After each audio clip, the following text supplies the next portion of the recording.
What exactly is a fallen woman? Or put another way, what's the difference between Bonnie Parker and Al Capone? As I set out to write my musical on this topic, it was obviously really important for me to specifically define what it is. When I asked friends and family for suggestions of women I should write about, a lot of the answers I got were just criminals. Then the question is, if a fallen woman is just a criminal, what distinguishes her from a male criminal? Why is there no fallen man trope, no matter how many crimes he's committed? And the answer is because being a fallen woman has nothing to do with committing a crime. A fallen woman is characterized by a woman's sexual history. Basically, any woman that did not follow the script of be a virgin until your wedding night, become a devoted wife and mother until the day you die, or become a sexless widow, was open to being judged. To be clear, this is not about whether or not this lifestyle is good or bad for women. The key here is the fact that a woman's sexual history, any sexual history, is used as a way to judge her morality, whether or not she's a good or bad person, and therefore worthy or not worthy of a good life. In contrast,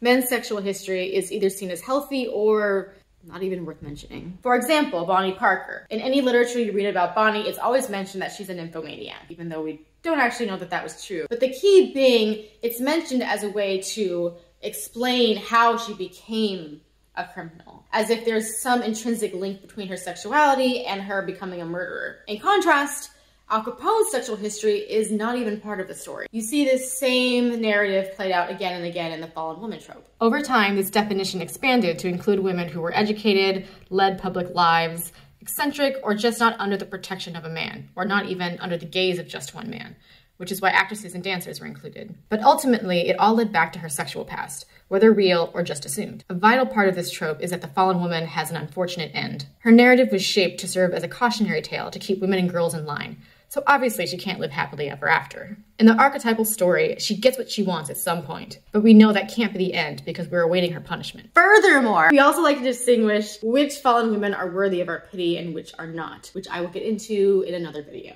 So even though we have been liberated from the term fallen woman, the question is, have we been liberated from the concept itself? Which is something I will be exploring more as I write my musical.